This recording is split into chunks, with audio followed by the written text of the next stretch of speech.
बहुत बड़ी strategic investment की बात हो रही है।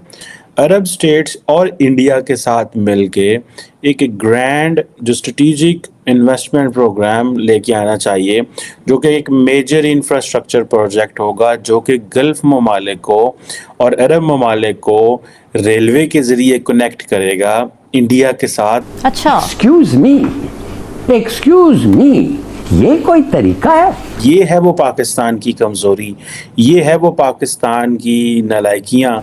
Are you talking about Kabul to Calcutta? What is this?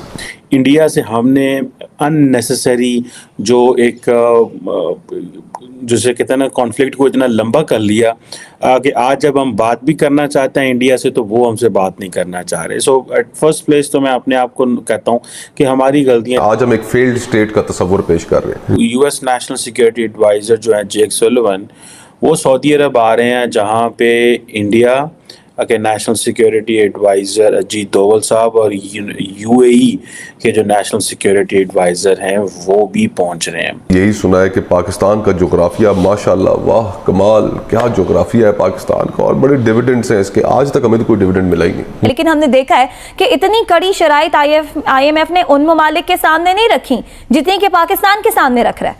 India तारीख का उन्होंने सबसे बड़ा ऑर्डर प्लेस किया है 400 जहाज़ों का, 400 से ज़्यादा जहाज़ों का, दोनों को 200 जहाज़ों के ऑर्डर उन्होंने प्लेस किया। अब उस इकोनॉमिक इन्फ्लुएंस का हम कोई मुकाबला कर सकते? अच्छा जी, सऊदी अरेबिया से खबर है कि Saudi Arabia approaches IPL owners with plans to set up world's richest league in the Gulf. Saudi, देखिए बात यह है कि मैं आपको बताता हूं कि यह बंदा जो है ना, Mohammed bin Salman, he is the prime minister of Saudi Arabia और क्राउन प्रिंस भी है। मतलब इस राजा के बाद ये दूसरा जो इसके बाद जो बनेगा ना, बादशाह या राजा जो भी है, वहां का यही बनेगा। ठीक है, this man is a visionary. Mohammed bin Salman is a visionary.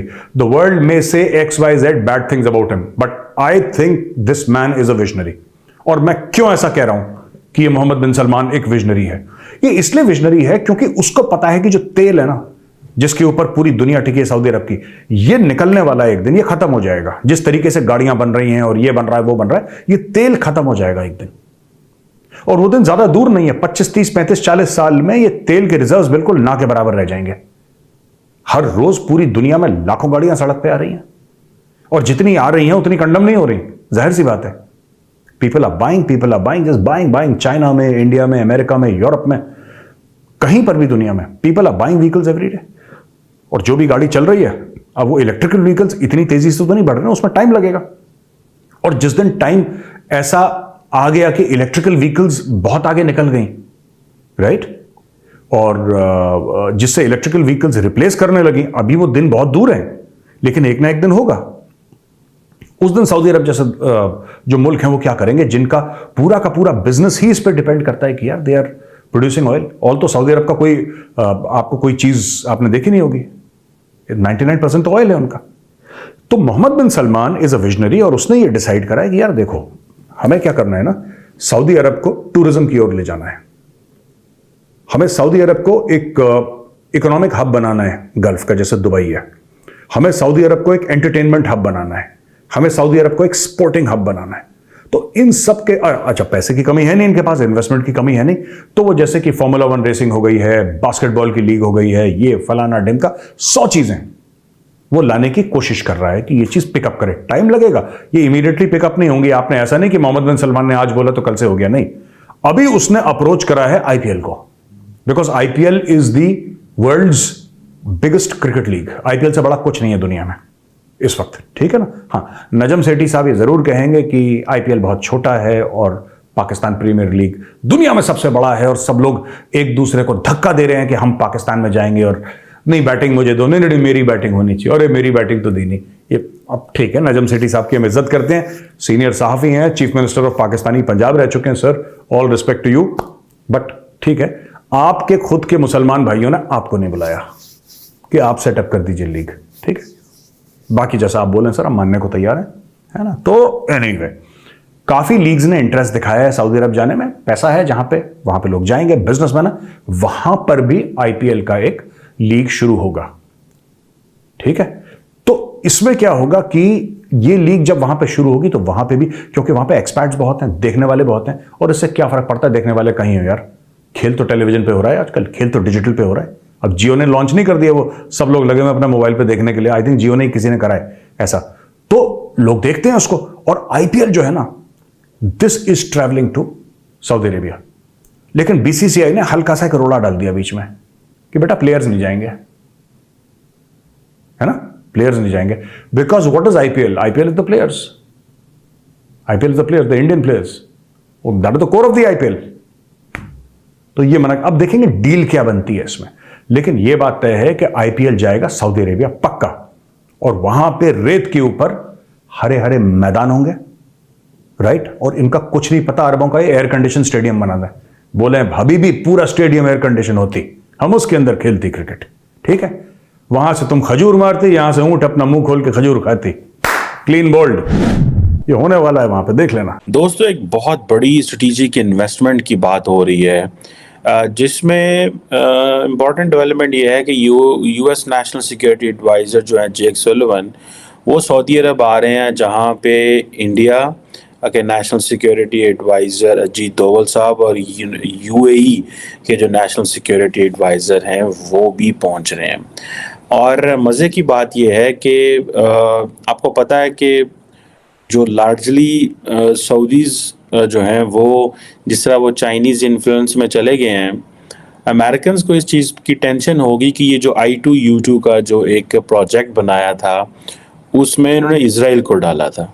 तो वो ये समझते हैं कि हमें इजराइल को थोड़ी देर साइड पे हटा के अरब स्टेट्स और इंडिया के साथ मिलके एक ग्रैंड जो स्ट्रेटेजिक इन्वेस्टमेंट प्रोग्राम लेके आना चाहिए, जो कि एक मेजर इंफ्रास्ट्रक्चर प्रोजेक्ट होगा, जो कि गल्फ ममालिक को और अरब ममालिक को रेलवे के ज़रिए कनेक्ट करेगा इंडिया के साथ, एंड शिपिंग लेन्स के ज़रिए कनेक्ट करेगा। अब जारी बात है कि सारे मिडल ईस्ट में तो चलेंगी शिपिंग, रेलवे होगा, लेकिन इंडिया को वो शिपिंग लेन के ज़रिए कनेक्ट करेंगे। ये है वो पाकिस्तान की कमज़ोरी, ये है वो पाकिस्तान की नालायकियाँ कि हमारी सरकार जो है ये बढ़ती हुई डेवलपमेंट्स को एक तो फोरसी नहीं कर सकी। इंडिया से हमने अननेसेसरी जो एक जिसे कहते हैं ना कॉन्फ्लिक्ट को इतना लंबा कर लिया कि आज जब हम बात भी करना चाहते हैं इंडिया से तो वो हमसे बात नहीं करना चाह रहे। सो एट फर्स्ट प्लेस तो मैं अपने आप को कहता हूँ कि हमारी गलतियाँ, जब भारत हमसे कारोबार की बात करना चाह रहा था तो वो हमने इग्नोर किया। आज देखें ना, उनके चीन के साथ 125 अरब डॉलर से ज़्यादा की एक ट्रेड है, और अगर मामलात ख़राब नहीं हो रहे तो वो इस बिज़नेस की वजह से। सो इंटरनेशनल पॉलिटिक्स में we use the word complex interdependence. ये कॉम्प्लेक्स इंटरडिपेंडेंस है when you engage so much at so many multiple platforms कि आपके लिए कॉन्फ्लिक्ट या इस तरह की चीज़ें जो मुमकिन नहीं होती। अब अगर आपको याद हो कि इंडियंस ये समझते हैं, अमेरिकन ये समझते हैं कि जो चाइना का बेल्ट एंड रोड इनिशिएटिव है उसका जो मेन जो चीज़ है वो तो है ही मिडल ईस्ट है, और चाइना एक नया सिक्योरिटी आर्किटेक्चर मिडल ईस्ट में लेके आना चाहता है, जिसमें अगर आपको याद हो उन्होंने ये सारा ये जो मीना रीजन है जिसे middle east and north Africa कहते हैं, जिसमें इजिप्ट एंड ऑल ये सारे ऊपर ममालिक हैं, वहाँ पे बैठ के चाइनीज़ जो है वो अपने इंटरेस्ट को वॉच करना चाहते हैं, और वो समझते हैं एनर्जी सिक्योरिटी और इकोनॉमिक टाइज इस खित्ते में बढ़नी चाहिए। और चाइना जो है वो अपनी जो स्ट्रेटेजिक रिलेशनशिप है बेल्ट एंड रोड इनिशिएटिव को लेकर के वो कर रहा है। अब देखिए चाइनीज़ इस बात में, अमेरिकन को बहुत टाइम लगा है चाइनीज़ को प्रीएम्प्ट करने में। चाइनीज़ को प्रीएम्प्ट नहीं कर सके टेक्निकली, क्योंकि बेल्ट एंड रोड इनिशिएटिव तो 2013-14 से मार्केट में आया हुआ है। अभी उनको 10 साल हो रहे हैं, बहुत सारा पैसा उन्होंने लगा दिया है। अमेरिकन जो हैं वो अभी देख रहे हैं। अगर आपको याद होगा एक इन्होंने एक प्रोजेक्ट बनाया था इंटरनेशनल इन्वेस्टमेंट समथिंग, मुझे अब उसका नाम नहीं आया, जिसे हम $40 ट्रिलियन का आगे पता नहीं कितने का वो प्रोजेक्ट लेके आ रहे हैं, और लेकिन वो वहीं का वहीं एक G7 में इन्होंने डिस्कस किया था। अब ये जो क्वेश्चन है, अब चाइनीज़ को इस चीज़ की समझ है कि भाई हमने अगर इन्वेस्टमेंट ना की तो हमें कुछ नहीं मिलेगा। अभी जैक सुलिवन और भारत के जो नेशनल सिक्योरिटी एडवाइज़र हैं वो मिल रहे हैं। अब ये जो चीज़ें हैं, ये कहा जा रहा है कि सऊदी अमेरिका के अपने ताल्लुकात भी सऊदी अरब से कोई इतने मुनासिब नहीं है, सो बायलैटरल रिलेशंस भी डिस्कस करने वाले हैं और बाकी जो मल्टीलैटरल रिलेशंस भी डिस्कस होंगे। लेकिन इसमें भी पॉसिबिलिटी है कि ये डिस्कशन हो कि सऊदी अरब और इजराइल के ताल्लुकात को कैसे ठीक किया जाए। लेकिन बिहाइंड द सीन जो इम्पोर्टेंट चीज़ है कि वो जो I2U2 के प्लेटफॉर्म के ऊपर जिसमें इंडिया, इजराइल, UAE और अमेरिकन हैं, वो पहले डिस्कस कर चुके हैं आज से कोई 1.5 साल पहले कि हमें कोई इस तरह के इनिशिएटिव लेने चाहिए। अब ये जो स्ट्रेटेजिक इंफ्रास्ट्रक्चर के प्रोजेक्ट्स हैं मिडिल ईस्ट में, अब इसमें ज़ाहिर बात है चाइना को वो बाहर रखना चाहते हैं, चाइनीज़ इन्फ्लुएंस को कम करना चाहते हैं, मिडिल ईस्ट में वो इन्वेस्टमेंट्स करना चाहते हैं, इंडिया का वो रोल लेना चाहते हैं। मल्टीनेशनल कंपनीज ਜਿਹੜੀਆਂ ਨੇ ਉਹਨਾਂ ਦੇ बजट ਸਾਡੇ मुल्क ਦੇ बजट ਤੋਂ ज़्यादा ने। तो अब टाइम इज कम के राना भाई कि हम देखें। और फिर इसके अलावा ये तो सिर्फ एक पहलू है, अब स्टेट ओन्ड एंटरप्राइजेज आप उठा लें। इस साल 90 अरब रुपया PIA को दिया जा रहा है दोबारा बेल आउट करने के लिए, और ये टैक्स पेयर का पैसा है सारे मुल्क। वैसे गल सुनो, तुसी इसनु क्यों नहीं प्राइवेटाइज कर दे? मैं यही तो कह रहा हूँ कि सिर्फ PIA नहीं, बार बार कि जी अब PIA बेहतर हो जाएगी, अब PIA बेहतर हो जाएगी।